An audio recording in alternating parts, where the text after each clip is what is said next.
My name is Pamela Peters. I'm 30 years old, and for most of my life, I believed reliability was a love language.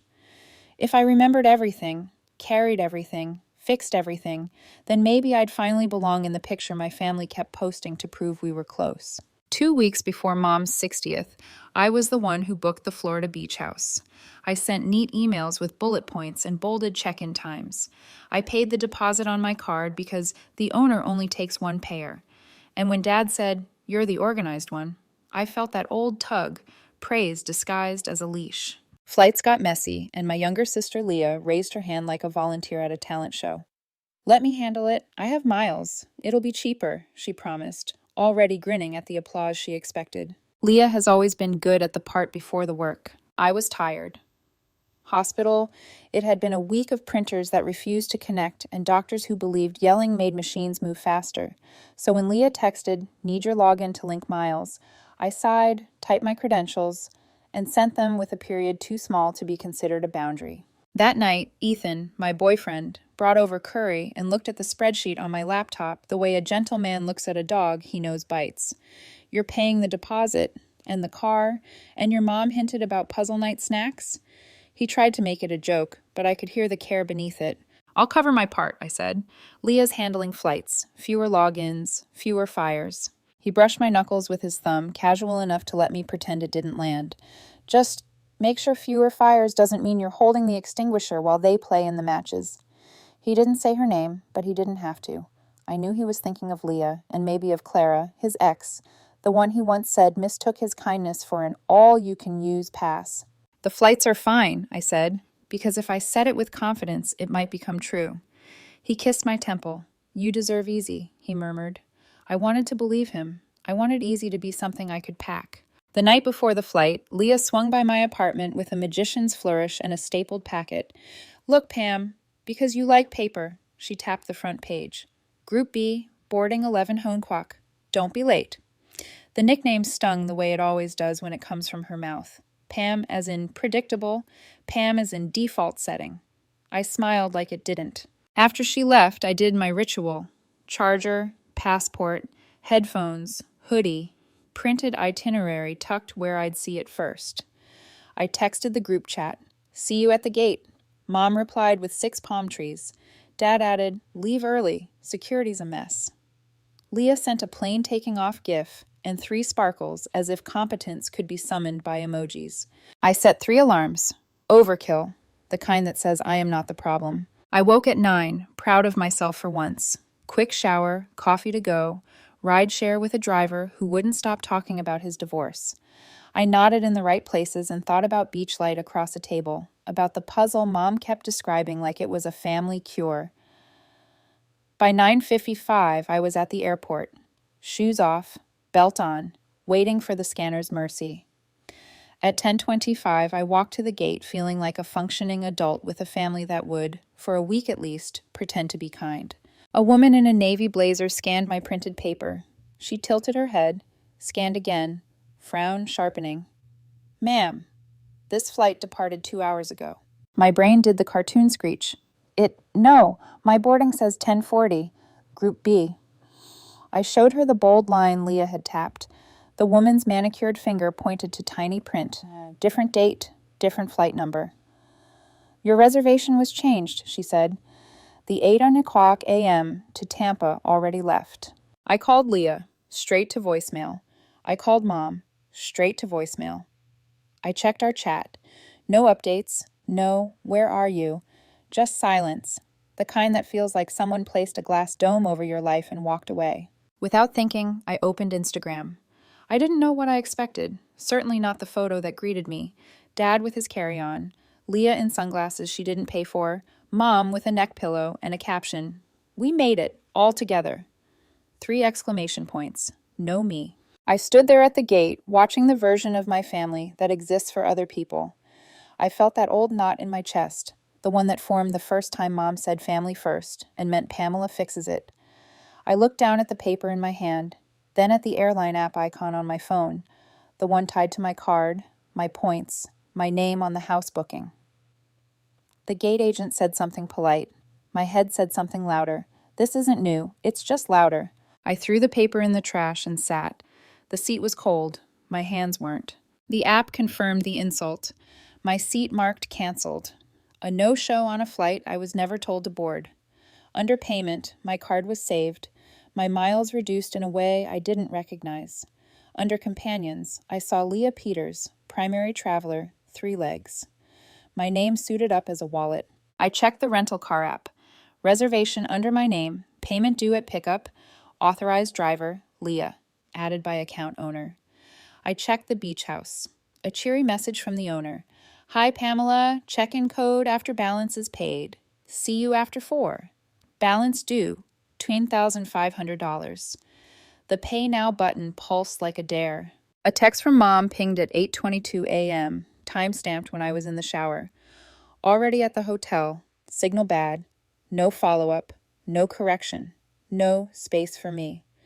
The public post said altogether. The private reality said use her name, not her face. The loudspeaker announced final boarding for a flight I wasn't on. A woman 2 seats away glanced at my empty gate. Missed it? Kind of. I almost told her the whole thing. How competence becomes a trap when people learn it forgives them. How being the organized one means your love arrives as a credit limit.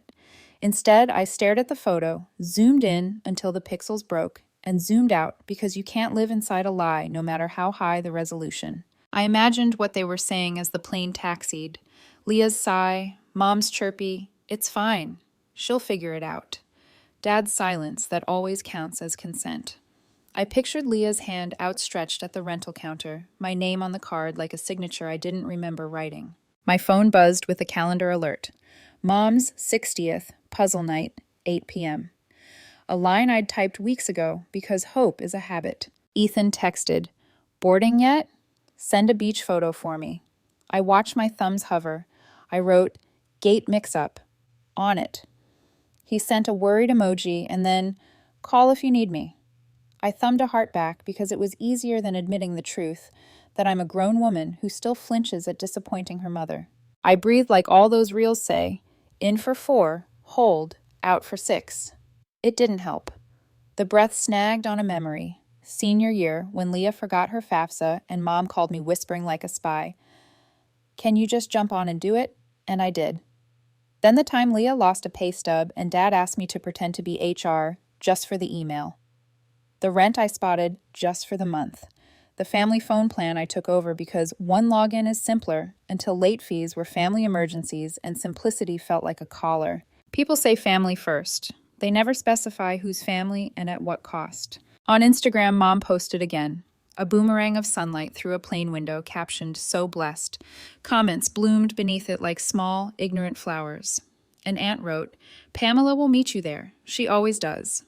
The certainty of it made my face go hot. The clock on my phone ticked toward 11:30. The house had free cancellation until noon. The rental pickup was set for 3. The airline still had my card on file. I wasn't planning a scene. Airports are for patience, not theater. But there, in the stale air of an empty gate, something old inside me sat up. Not rage, clarity. A steady voice I barely recognized. You can stop. I didn't move yet. I let the idea sit beside me like a stranger I might trust. Another ping. Leah. Phone died. Chill. Send card details, plus house code. No apology. No question mark. Just entitlement, humming like fluorescent lights. I stared at her message and thought of Ethan's palm on my knuckles. You deserve easy. I thought of Clara, the ex he never trashes, only mentions when we talk about boundaries, the way you mention weather before you say storm. I thought of the girl I used to be in this family, learning to translate their phrases. We're all going together means you'll pay, so we can. We're proud of you means keep providing. She's trying means erase the consequences. And there I was again, my name on every handle. Around me, strangers boarded flights to cities I wasn't going to. I set my phone face down and folded my hands in my lap, the way I do when I'm about to fix something at work. But this time, the thing that needed fixing wasn't a printer or a password. It was me. I picked up my phone. The noon deadline was closer. The options were simple, in a way life rarely is. Not revenge, just release. A trash can icon beside a saved card. a toggle for a trusted device, a cancel button that didn't ask how good a daughter I'd been. Before I pressed anything, I took one more breath. I let the last 10 years march past, small scenes, sticky phrases, nights my jaw ached from clenching. I imagined the photo Mom would post if I said no. Pray for Pamela. I imagined the quiet if I said yes. The familiar quiet of being erased. The loudspeaker crackled again. My name wasn't on it. I lifted the phone the way you lift a pen when you're ready to sign something important. I wasn't sure yet what I'd click, but for the first time in a long time, I knew this. Whatever happened next would have my consent. When people talk about betrayal, they picture one sharp moment. A slap, a shout, a door slammed. But mine was quieter, built from 1,000 small yeses I gave because it was easier than fighting. I sat at the airport cafe, coffee cooling beside my untouched bagel, and scrolled through memories that looked suspiciously like unpaid invoices. Senior year, Leah forgot her FAFSA. Mom called me whispering like she was in a spy movie. Can you just jump on and fix it? She's crying. I stayed up past midnight submitting it for her, then congratulated Leah the next day when she announced she'd gotten it done somehow. When her first apartment application stalled because she'd lost her pay stub, Dad called me at work. Be a leader, Pam. Show her how it's done. I wrote a fake letter, scanned it, pretended to be her HR contact. When Leah quit her job after 3 weeks because the manager was negative, Dad called again. Spot her rent this month. She's just finding her way. I transferred $450 before hanging up. When the family phone plan got complicated, I took it over. One login, one bill. I told myself it was efficient. Then Leah started using payment extensions like coupons. Late fees became family emergencies. And my card, the same one Mom once called your pride and joy, kept absorbing tiny hits that never bounced back. Every favor was packaged in warmth. You're so reliable, Pam. You're the rock. You're the one who keeps us together. But rocks don't get thanked. They just get stepped on. Now, at the airport, surrounded by strangers chewing overpriced sandwiches, I realized my entire adult life could be summarized as Pamela handles it.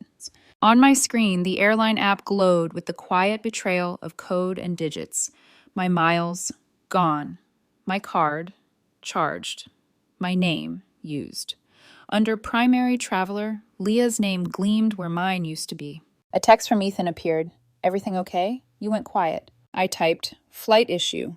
We'll sort it out, then deleted it. Typed again. Just a mix-up. Deleted that too. I couldn't tell him the truth yet, not because he'd judge me, but because saying it out loud would make it real, that my family had literally flown away without me, on my dime. Ethan was the kind of man who listened without interrupting, which somehow made it harder to lie. I sent a thumbs-up emoji and hated myself for it. I should have been furious. Instead, I felt that strange, suspended calm people get before a storm touches down. Every sound around me, rolling suitcases, overhead announcements, kids crying, blurred into static. I thought about the family motto Mom repeated so often, it might as well have been carved on our mailbox. Family first. When I was 8, it meant holding Leah's hand across the parking lot. When I was 15, it meant giving up my weekend job to babysit while she went to dance camp. When I was 25, it meant co-signing a lease. When I was 30, it meant paying the deposit for a beach house they'd enjoy without me. It always meant me last. My phone buzzed again. This time a new email from the beach house owner. Reminder. Balance due in 1 hour to confirm check-in. The irony almost made me laugh. I was the one still being polite to people who didn't even know they'd abandoned me. I sipped the coffee. It was bitter, burnt, perfect. And then, somewhere between sip 2 and 3, something inside me clicked. Not a loud snap, but a soft, mechanical certainty. I opened my settings and started reviewing every linked account, every auto payment, every shared plan. Therapy reels online always say boundaries are love with a backbone. Mine, apparently, were still jelly, but bones could grow. I started small. First, the family phone plan. I opened the carrier app, scrolled to Manage Users. Leah's number. Remove, confirm, done. My hand shook, but the world didn't collapse. Next, the shared cloud folder Dad used for family documents. I had always maintained it. Password, changed. Access, revoked. For a second, guilt rose like a reflex. I could almost hear Mom's voice. Pam, don't be dramatic. We're family. That word again. The same word she used when she asked me to pay her credit card minimum just this month. The same word Leah used when she drained my miles because she didn't want to sit in the back. Maybe family was just their polite synonym for resource. I looked up from my phone. Outside the glass wall, planes lifted one by one, disappearing into the distance. A woman at the next table was showing her toddler how to tear pieces of muffin without crumbling them. The kid failed, laughed, tried again. I wondered when I stopped being allowed to fail. It's strange how being dependable makes people blind. You become the background music of their lives. Comforting, invisible, expected.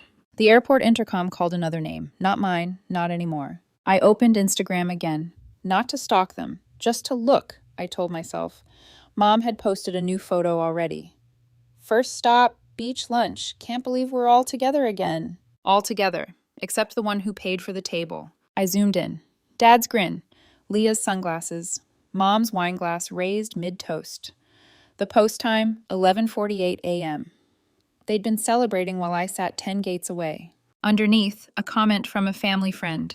Pamela must have taken the photo. I laughed so quietly it hurt. In that moment, I realized they'd rewritten the story before I'd even finished living it. They were the carefree travelers. I was the reliable ghost holding the bill. A small voice, steady now, whispered again. You can stop. Stop excusing. Stop fixing. Stop waiting for acknowledgement. I glanced at the time, 11:53, 7 minutes before the cancellation window closed. I looked at the Pay Now button one last time. I thought of Leah's text. Send card details plus house code. I thought of Mom's signal bad. I thought of Dad's silence. I wasn't ready to press cancel yet, but for the first time in years, I was ready to let something break without rushing to fix it. The speaker overhead crackled with flight updates. I closed my eyes, and in that wash of noise, I replayed the years that led me here, the quiet favors, the hidden sacrifices, the endless yeses whispered through clenched teeth. I had been the family's emergency contact, financial safety net, and emotional janitor. Now, for the first time, I was considering being my own. I opened my banking app and froze the shared card. It was a tiny rebellion, almost invisible. But when the screen flashed processing complete, I felt it like a heartbeat returning. A small victory, a beginning. Because sometimes liberation doesn't start with shouting, it starts with a click. And mine had just echoed across every unpaid promise they'd built on me. By 11:55 a.m., the decision felt less like rebellion and more like self-preservation. The airport buzzed with people racing to catch flights, rolling suitcases thumping like heartbeats.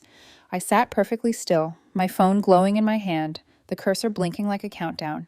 The free cancellation window for the beach house closed in 5 minutes. I opened the owner's message again. Balance due $10,500. Check-in code released. Once paid.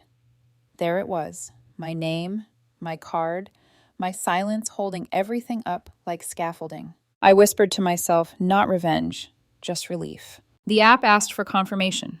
Cancel reservation, refund in 5 to 7 days. I pressed confirm. The second I did, something inside me loosened. A tension I'd carried so long I'd mistaken it for posture. It wasn't cinematic. There was no orchestra swell, no applause, just the faint hum of the terminal and the hiss of the coffee machine nearby. But to me, it was freedom's first sound. I moved on to the rental car reservation. Primary must present matching ID. Card must belong to the primary. Leah was listed as authorized driver. Not anymore. Edit, remove, confirm. Then I changed the pickup time to 7:00 p.m., just to watch the system obey me for once. I opened my banking app next. A friendly chat bubble appeared. How can we help today, Pamela? I typed. I need to dispute charges made without my consent and remove an authorized user. The rep asked for verification, and I gave it mechanically, like reciting an oath. 2 upgrades at 6:13 a.m. First class. I hadn't approved those. Leah had. I told the rep everything. When she said, "We'll cancel this card and send you a new one overnight," I said, "Perfect," and meant it. For the first time in my life, I didn't rush to soften the tone, didn't apologize for being firm. I looked up from my screen.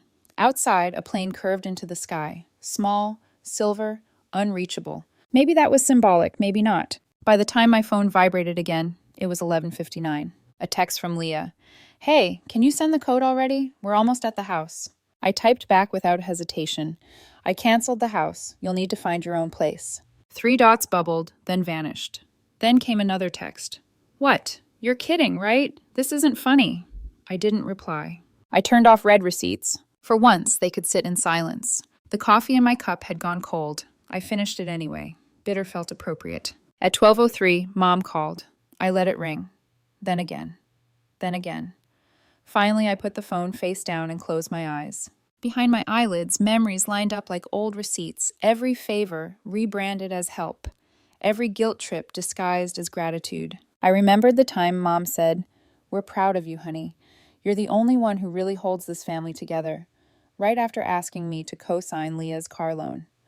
Or Dad's quiet mantra, "When your grandmother was alive, the oldest always took responsibility."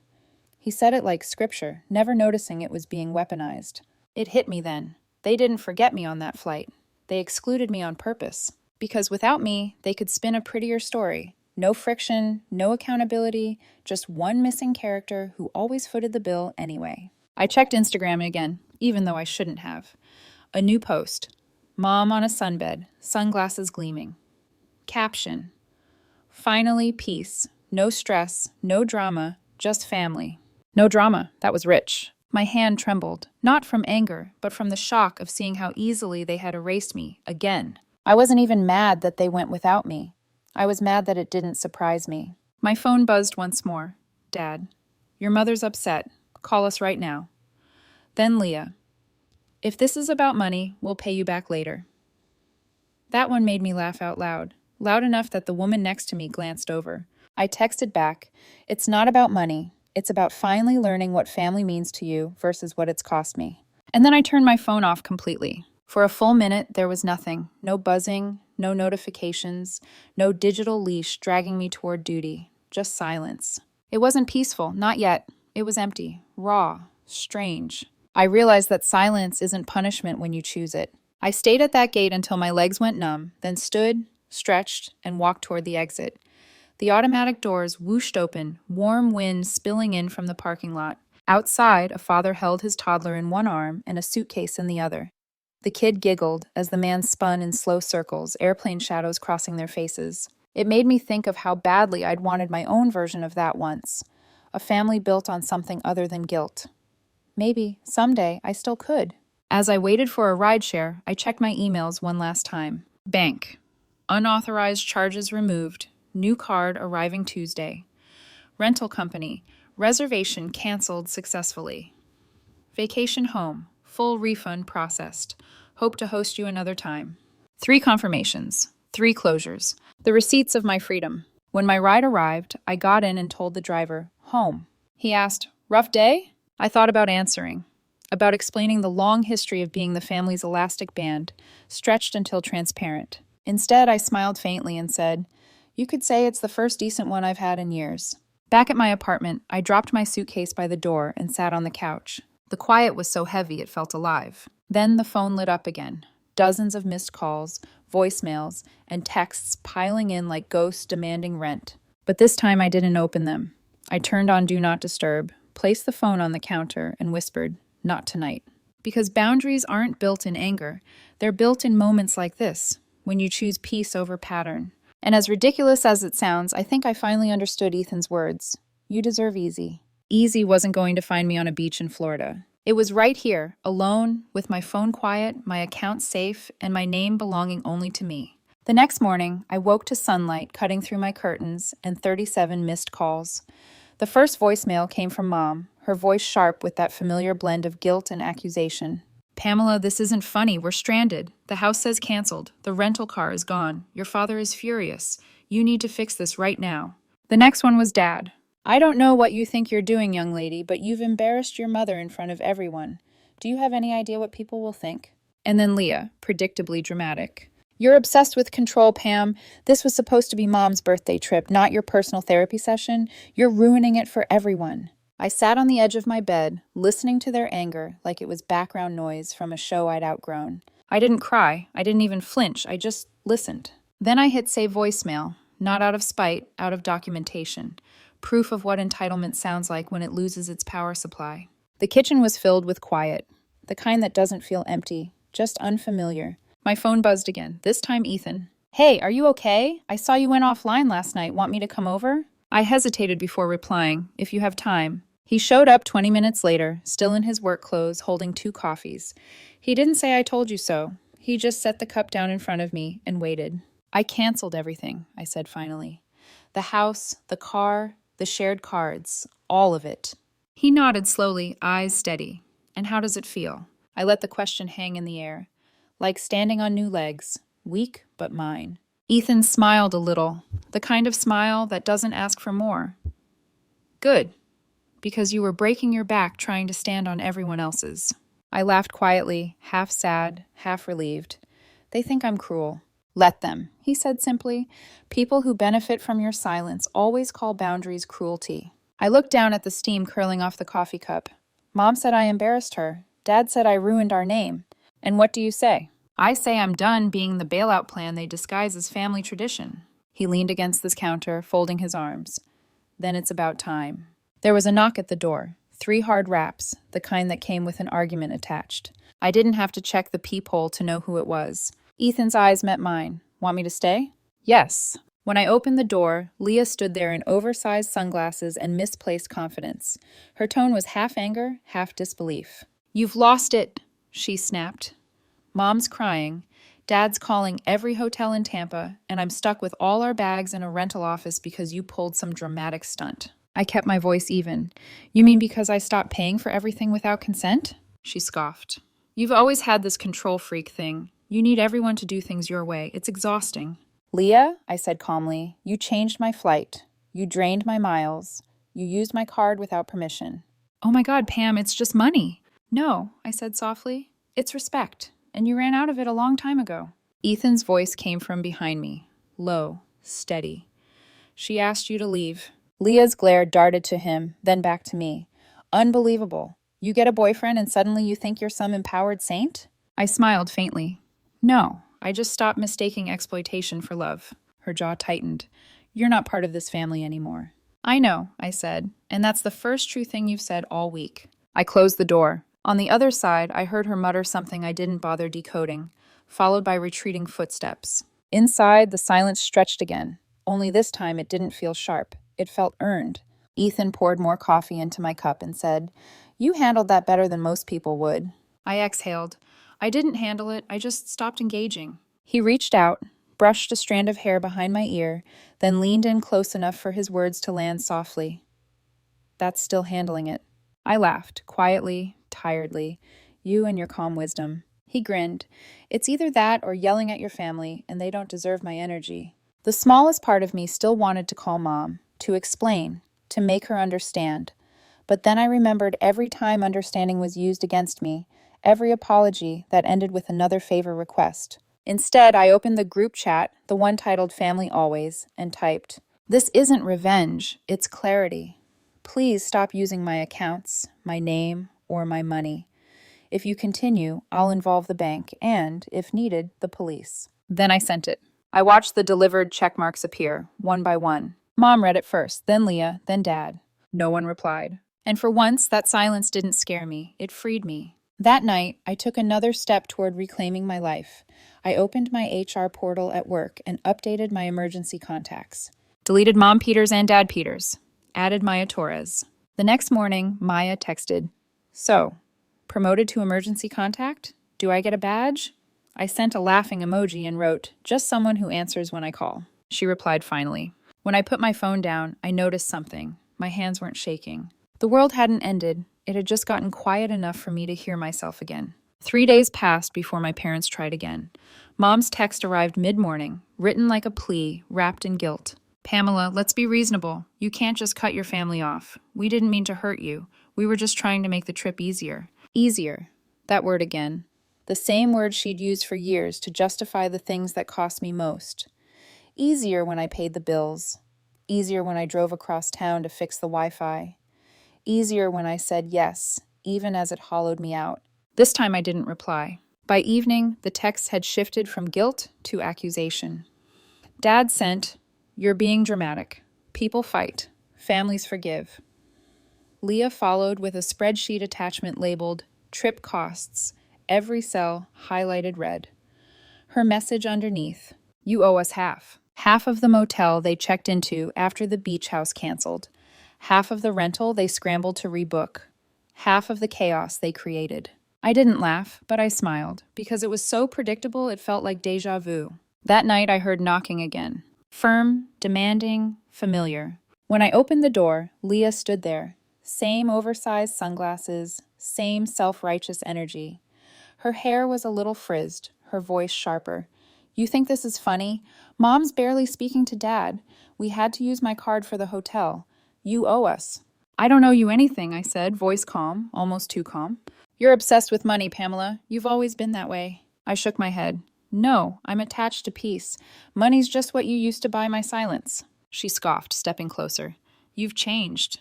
I've finally stopped apologizing for having boundaries. She glared at me for a long second, like she was searching for the sister who used to fold. Then she laughed bitterly. "You're pathetic. You'll come crawling back when you realize you need us." I smiled faintly. "Maybe, but until then, this door stays closed." And I shut it, quietly, not dramatically, because sometimes peace sounds like wood meeting frame. I leaned my forehead against the door for a second, listening to her muffled curses fade down the hall. Then I exhaled. Long, slow, final. Behind me, Ethan called from the kitchen. "Everything okay?" "Yeah," I said, just cleaning up old noise. He came over, wrapping an arm around me. "You did the right thing." "Maybe," I murmured. "It still hurts." "Of course it does," he said softly. "It's grief. You're not just losing them. You're losing who you had to be to keep them." That sentence hit me right in the chest. Later, we sat on the couch, the TV flickering in the background.